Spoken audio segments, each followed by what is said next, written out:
Olá, seja bem-vindo ao Veritas Mysteriorum. Meu nome é Roger e hoje é segunda Ufologia e Espiritualidade.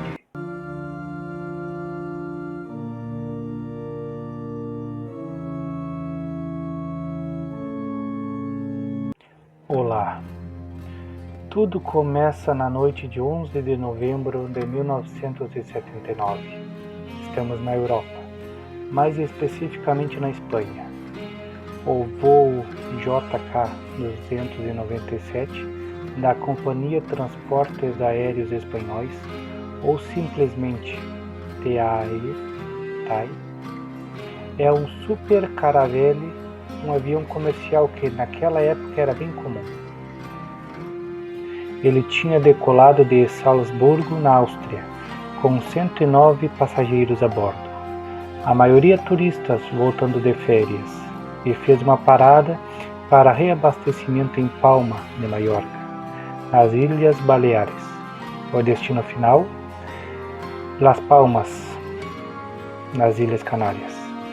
Até aí tudo normal, um voo rotineiro sob o comando de Francisco Javier Lerdo de Tejada, um piloto experiente com mais de 8.000 horas de voo, acompanhado pelo copiloto Ramon Suazo e o mecânico de voo Francisco Javier Rodrigues. Por volta das 11 horas da noite, o avião já estava no ar novamente, sobrevoando o Mediterrâneo entre as ilhas de Ibiza e Alicante. O céu estava claro, a visibilidade era boa e a tripulação seguia o plano de voo sem problemas. Mas então algo inesperado acontece. O comandante Lerdo de Tejada percebe luzes vermelhas no céu, à esquerda do avião, a cerca de 3 ou 4 milhas náuticas, algo em torno de 5 a 7 quilômetros.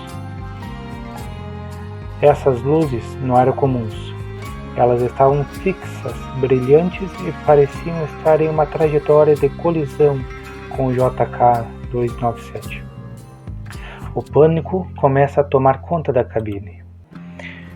Lerdo de Tejada não perde tempo e entra em contato com o Centro de Controle de Tráfego Aéreo de Barcelona. A conversa, que foi gravada e depois desclassificada, é tensa. Ele pergunta: confirme se temos algum tráfego próximo a nós, à nossa esquerda, a umas 4 ou 5 milhas.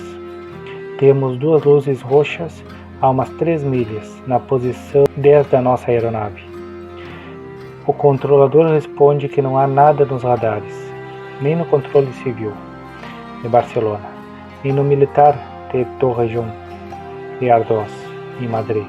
Mas as luzes estão lá, visíveis para toda a tripulação. À medida que o avião sobe para tentar evitar o que quer que seja aquilo, as luzes acompanham o movimento. Lerdo de Tejada relata: esse tráfego sobe muito mais rápido que nós e está cada vez mais perto. O objeto ou objetos não só mantém o ritmo do Super Caravelle, mas parece estar brincando com ele, ajustando a altitude e direção. A tensão aumenta. O piloto, com anos de experiência, sabe que não está lidando com um avião comum. Ele diz ao controle: não temos como fazer uma manobra evasiva. Esse negócio está violando todas as regras de segurança. E então toma uma decisão radical. Vamos fazer um pouso de emergência no aeroporto de Manises, em Valência. O JK-297 desvia da rota original e começa a descer em direção ao aeroporto de Manises, a cerca de 50 quilômetros de onde as luzes foram avistadas. Enquanto o avião se aproxima, as luzes vermelhas continuam seguindo, mas curiosamente param de persegui-lo a poucos quilômetros da pista. O pouso acontece por volta das 23h45, sem incidentes, e os 109 passageiros, alheios ao que estava acontecendo na cabine, são desembarcados em segurança. Mas a história está longe de acabar. No solo, o pessoal do aeroporto entra em ação. Salvador Tomás, chefe de segurança de Manises na época, relata que ele e outros funcionários, incluindo técnicos da torre de controle, e até militares da base aérea local viram as luzes no céu. E não eram só as luzes do incidente inicial. O radar do aeroporto detecta 3 novos sinais anômalos, cada um com um diâmetro estimado de 200 metros. Um desses objetos passa bem perto da pista, e a equipe de terra acende as luzes de emergência, achando que poderia ser um voo não registrado em dificuldade. Mas não havia respostas às tentativas de comunicação. Com o avião comercial em segurança, o Exército do Ar espanhol decide agir. Às 00h40 do dia 12 de novembro, um caça Mirage F-1 decola da base aérea de Los Llanos, em Albacete, a cerca de 150 km de Valência. O piloto é o capitão Fernando Câmara, que anos depois se tornaria coronel. A missão dele, interceptar e identificar o que estava acontecendo no céu de Manises. Fernando Câmara chega à área em poucos minutos e logo avista uma luz vermelha intensa, parada sobre o aeroporto. Ele relata: "Eu vi a luz, mas meu radar não detectava nada. Estava voando aos 1000 km por hora e quando me aproximei, aquela luz que estava estática começou a se mover na minha frente, na mesma velocidade. O caça acelera até Mach 1.4, mais de 1700 km por hora, e Câmara consegue ver algo mais. Um objeto em forma de cone truncado, como uma taça invertida, com cores brilhantes que mudavam constantemente. Mas antes que ele pudesse se aproximar mais, o objeto dispara em alta velocidade e some de vista. A perseguição não termina aí. Câmara recebe informações de um novo eco no radar, perto de Sagunto, a poucos quilômetros dali. Ele vai atrás, mas o objeto acelera novamente e some. E tem mais. Durante essa caçada, os sistemas eletrônicos do Mirage começam a falhar. Os alarmes de ameaça disparam, como se o caça estivesse sendo rastreado por algo. Após quase 2 horas no ar, já sem combustível, Câmara é forçada a voltar para a base. O objeto desaparece rumo à África, segundo ele. Os depoimentos dos envolvidos são impressionantes. Francisco Javier Lerdo de Tejada, o comandante do JK-297, disse ao jornalista J.J. Benítez, que escreveu o livro Incidente em Manises: "Não sei o que era aquilo, mas não era um avião convencional. Tinha que ser algo metálico, porque apareceu no nosso radar, e a primeira coisa que pensei foi na segurança do voo." O copiloto Ramon Suazo confirmou: "Vimos o objeto volador desconhecido. Estava muito perto e não havia como escapar." Fernando Câmara, o piloto do Mirage, foi ainda mais enfático anos depois, em uma entrevista ao programa Quarto Milênio. "Eu sei o que vi. Não era uma ilusão, não era uma chama de refinaria. Aquilo me detectou, mexeu com meus sistemas e voou mais rápido que eu. Conheço Escombreiras, uma refinaria em Cartagena. Muito bem, já vi sua chama centenas de vezes, e não era isso." O caso ganhou tanta repercussão que em setembro de 1980, o deputado Henrique Mujica Herzog levou o assunto ao Parlamento espanhol, exigindo explicações do governo. Foi a primeira vez que um incidente OVNI motivou uma interpelação parlamentar na Espanha. As perguntas dele foram diretas. Que tipo de aparelho desviou o Super Caravelle? Por que 3 tráficos desconhecidos ficaram no espaço aéreo espanhol por mais de 4 horas? E o que obrigou o Mirage a decolar? Além do pessoal do aeroporto de Manises, outras testemunhas em terra viram coisas estranhas naquela noite. Em Benidorm, uma cidade turística a cerca de 100 km de Valência, moradores relataram luzes vermelhas pairando no céu por volta das 11h30 da noite, quase no mesmo horário em que o JK-297 desviava sua rota.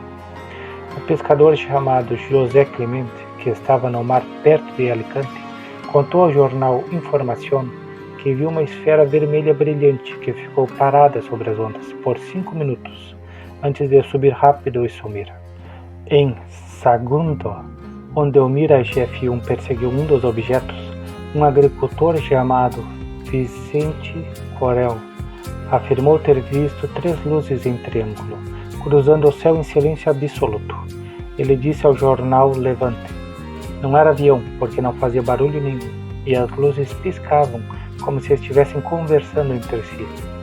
Essas testemunhas, embora menos conhecidas, corroboram a ideia de que algo incomum estava acontecendo em várias regiões naquela noite. O governo espanhol e o Exército do Ar desclassificaram o caso em agosto de 1994, mas a explicação oficial foi, no mínimo, controversa. Segundo o relatório, as luzes vistas por Lerdo de Tejada e Câmara eram flashes de um complexo químico a 160 km de Manises, combinados com estrelas e planetas. Os problemas do Mirage, atribuídos à Sexta Frota dos Estados Unidos da América, que estavam no Mediterrâneo com equipamentos de guerra eletrônica por causa da crise dos reféns no Irã. Mas essa teoria foi rejeitada por todos os envolvidos. Câmara disse: "Quem escreveu isso nunca pilotou um avião." Outra teoria proposta pela Fundação Anomalia no livro El Expediente Manises, de Juan Antonio Fernández Pérez, sugere que as luzes eram as chamas da refinaria de Escombreiras, em Cartagena, visíveis por causa de condições atmosféricas raras, como uma inversão térmica. Mas, novamente, os pilotos contestam. As luzes se moviam, perseguiam o avião e o caça, algo que chamas fixas não fazem. Por outro lado, há quem acredite que era mesmo um OVNI, talvez uma nave extraterrestre ou uma tecnologia militar secreta. A presença da Sexta Frota alimenta especulações de que poderia ser um teste americano encoberto. E tem mais.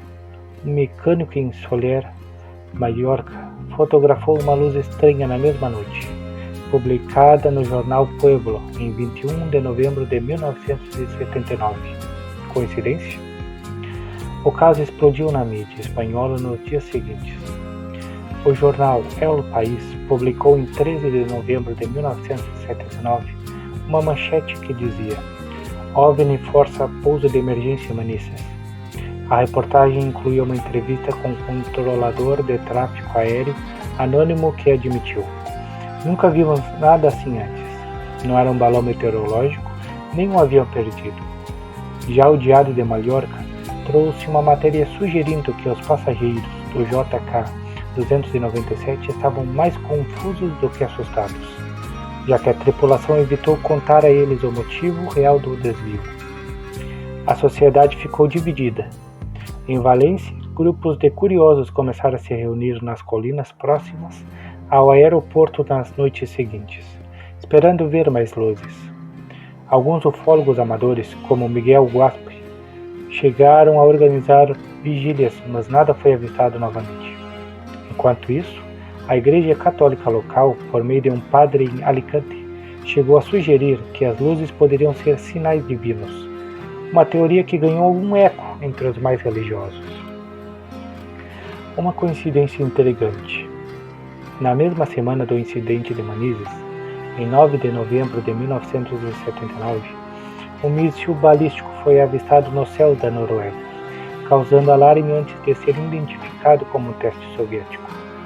Alguns teorizam que o evento espanhol poderia estar ligado a atividades militares secretas na Europa, já que a Guerra Fria estava em pleno vapor. No entanto, não há provas disso.